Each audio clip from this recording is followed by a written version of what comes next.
월급이라고 하면 최저 생계비 이상을 기대합니다.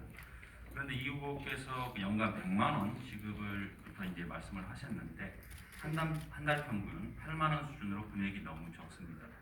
또 하나는 한국처럼 경제 규모가 이 정도로 큰 나라에서 기본소득을 도입한 나라는 없습니다.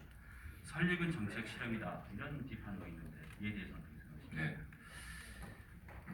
순서를 좀 바꿔서 말씀을 드리면 일단 이 기본소득 의제는 과거와는 다른 정말로 질적으로 다른 정책에서 생소하고 수용성이 떨어지는 게 맞습니다.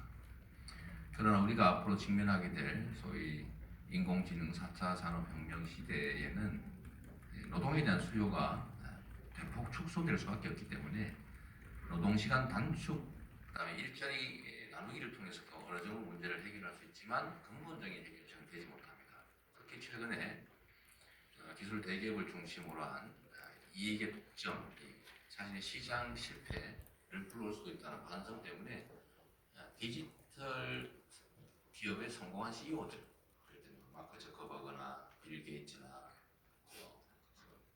이런 성공한 디지털 기업 CEO들도 기본소득을 해야 된다라고 주장하죠. 왜냐하면 시장의 수요가 사라지면 시장이 붕괴될 수 있습니다. 그래서 최소한의 시장 수요를 유지하기 위해서 필요하다는 입장에서 이런 얘기가 나온다라는 점을 한번 생각해 주시고요. 두 번째는 서구 선진국은 안 하는데 우리는 할 수 있느냐, 이게 근본적인 문제를 제기한 거죠. 서구 선진국은 이미 경제 규모에 비해서 복지 지출이 상당히 많습니다. GDP의 평균 20%를 넘어서고 보통 30%, 선진국이라 하면 30%를 넘어서는데 우리는 복지 지출 비중이 11%에 불과해서 경제 총량 규모로는 선진국인데 복지 규모로 따지면 실제로는 후진국입니다. 안타깝지만 사실이죠. 그렇기 때문에 여기에 기회가 있습니다. 이게 위기이긴 한데 앞으로 우리는 복지 지출을 늘려가야 과거와는 다르게 투자 자금이 남아나는 시대라서 분배를 강화하는 것이 사실 성장을 저해하는 게 아니라 성장의 토대가 된다는 게 국제경제기구의 10수년 전부터의 일관된 주장입니다. 즉 우리가 포용성장이라고 부르는 거죠. 어쨌든 그 길로 가야 되는데 단순히 과거 방식으로 성별 지원 또는 어려운 사람만을 지원한 복지정책으로 가면 납세자들, 고액 납세자들이 자기는 비용만 내고 이익은 없기 때문에 늘리기가 어렵습니다. 그리고 이 문제를 해결하기 위해서는 결국은 모두가 함께 혜택받는 방식에 세금을 많이 내는 사람도 최소한의 혜택을 누리는 방식이 오히려 더 바람직하고 실효성이 있다는 측면에서 저희가 기본소득 문제를 얘기하고, 다른 나라가 하지 않았기 때문에 우리는 할 수 없다고 생각할 게 아니라 다른 나라가 안 하고 있으나 우리가 새 길을 연다. 그래야 우리가 선도국가가 된다는 생각을 해주시면 좋겠어요. 선진국이 복지치를 너무 높기 때문에 기본소득을 도입해야 되는데 기존의 복지를 다 통폐합해서 바꾸자. 이 우파적 사고와 정책이잖아요. 또 좌파적 성격이라면 우리가 복지 지출이 너무 낮으니 기본소득으로 많이 지원하자. 이게 이제 좌파적 생각이고, 저는 여기 두 가지와는 좀 다릅니다. 성장 정책의 일환으로 이거를 그냥 현금으로 지급해서 축장되게 할 게 아니고 이거를 3개월 시한부에 소위 쿠폰으로, 소비 쿠폰으로 지급해서 반드시 시장에 소비하게 하고 그것이 수요를 창출하고 수요 창출이 다시 생산 투자를 유발하는 이 선순환의 마중물로 쓰자라고 하는 것이기 때문에 좀 다르게 받아주면 좋겠고요. 소액의 문제는 이렇습니다. 여러분, 저는 그렇습니다. 가장 바람직한 상태의 최종 목표를 달성을 해야 되는데 이 목표로 바로 가야 된다. 그런데 이게 논쟁도 많고 문제도 많아서 쉽지가 않습니다. 그러면 어떤 선택을 해야 되느냐?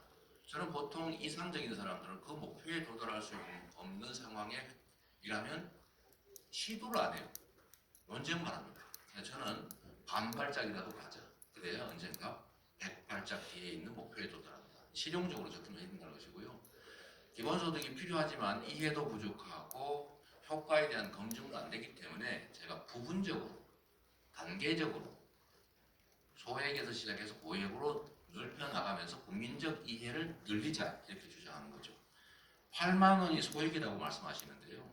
2만 원이 없어가지고 아버지를 유기해서 지금 살인죄로, 존속살인죄로 재판받는 사람도 있습니다. 2만 원대.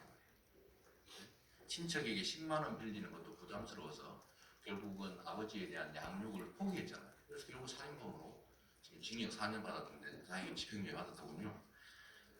1인당 월 8만 원이 적은 금액이다. 저는 동의하기 어렵습니다. 이거를 연 기준으로 하면 4인 가구에 1년에 400만 원씩이 꼬박꼬박 들어옵니다. 1년에 서민 가구 400만 원 저축하기 어렵습니다. 그래서 이건 매우 고액이고 이게 그냥 소득만 지원하는 게 아니라 주기적으로 지역사회에 소비 쿠폰으로 진행하기 때문에 경제 성장 효과가 있다는 말씀을 꼭 드리고 싶습니다. 마지막으로 말이 길어서 죄송한데 국민의힘도 기본소득 하겠다고 했습니다. 윤석열 후보님 선별복지 자꾸 주장하시던데 그러시려면 국민의힘 정강정책부터 고치고 말씀하시는 것이 우리 국민들에게 진정성을 인정받는 길일 겁니다. 추가 질문이 하나 있는데요. 그 핵심이 재원 마련인 것 같습니다. 그렇습니다. 네. 예를 들어서 25세 이상 4천만 명에게 월 30만 원 주려면 연간 144조 네. 필요합니다. 이것은 연간 한국의 세수 600조 원의 네. 4분의 1이다. 후보님이 생각하시는 재원 마련 방법은 어떻게 되십니까? 바로 그런 거죠. 저희가 그래서 이걸 점진적 단계적으로 하자라는 거예요.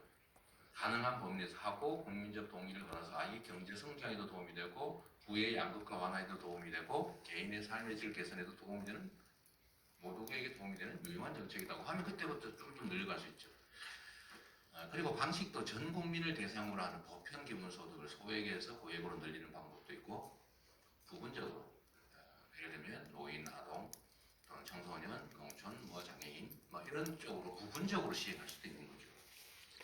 여러분들은 잘 인정을 안 하려고 하시는데 사실 대한민국의 정책으로서 기본소득을 가장 빨리 도입한 분은 놀랍게도 박근혜 대통령입니다.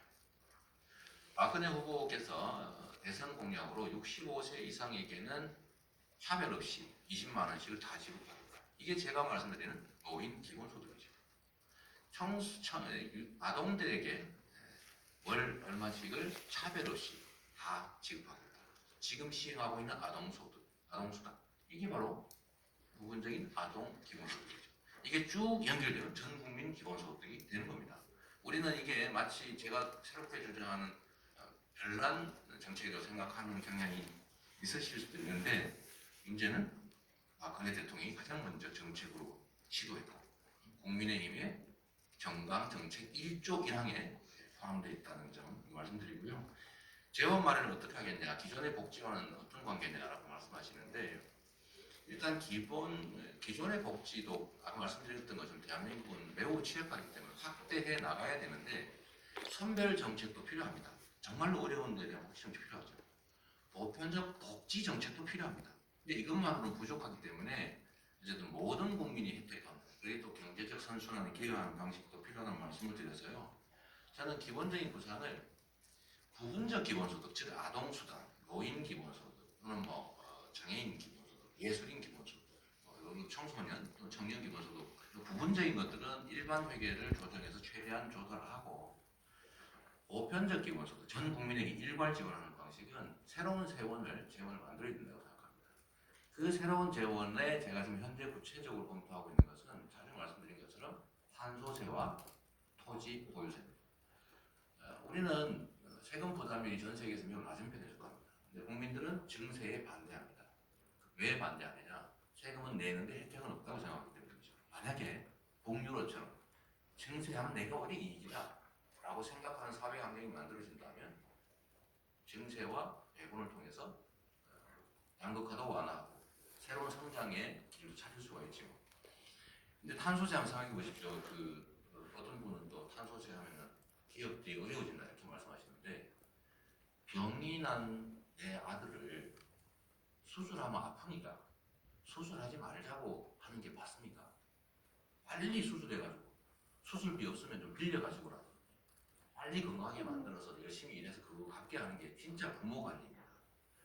만약에 우리가 탄소세 부과를 안 하고 지금 톤당 10,000원 정도만 부담하는 이 방식을 계속 2-3년만 유지하면 우리 국내의 모든 수출 기업들은 유럽에 수출할 때 또 미국에 수출할 때 톤당 5만 원과 실제 우리가 부담하는 1만 원의 차이. 탄소 배출 1톤당 4만 원을 국정 교전 부담금으로 내야 수출이 가능합니다. 철강 1톤을 생산하는데 탄소가 1.5톤 발생합니다. 무슨 말이냐? 지금 이 상태로 그냥 가면 우리 수출 기업들 국제 경쟁력을 잃고 우리의 국부를 탄소 조정 부담금의 이름으로 유럽이나 미국에다 가내야 됩니다. 이걸 회피하기 위해서는 탄소세를 반드시 부과해서 탄소 발생량을 줄이고 소위 화석연료 사용량을 줄여야 돼요. 그러면 물가가 오르지 않습니다. 기업들이 어려워지잖아요. 그걸 어떻게 해결하느냐? 탄소세를 톤당 지금 5만 원만 추가로 걷어도 지금 유럽 기준이 5만 원이거든요. 앞으로 지금 10만 원 하라는 거 아닙니까? 그렇게 하겠대요. 15만 원까지 올리겠답니다. 이거를 4만 원을 올려서 결국은 물가가 오르는 시민들에게 일부 배당하고 산업 전환, 저탄소 산업 사회를 전환하는 기업 전환에 지원하는 스위스 방식을 도입하면 사실 그게 기본소득 아니겠어요? 국토부에서도 전 세계에서 가장 보유 비율을 낮으니까 혹시 투기의 가능성, 나중에 갑자기 땅값으로 우연히 기대고 땅을 사모아놓잖아요. 자손들만 대대로 이렇게 하면 안 되기 때문에 국토부에서 부과해서 투기를 막아야 되는데 방법이 없잖아요. 안 내려고 합니다. 역시 이 부분을 기본소득 제도로 전 국민한테 배당하면 땅이 없는 사람, 있어도 내는 것보다 받는 게 더 많은 사람이 90% 가까이 되기 때문에 저는 저항 없이 사회적 합의가 가능하고 그걸 통해서 새로운 재원을 마련할 수 있다. 네, 감사합니다. 충분히 저희 네. 큰 틀에서의 경제 정책에 대해서 자세히 설명해 주셨는데 구체적인 사회 관련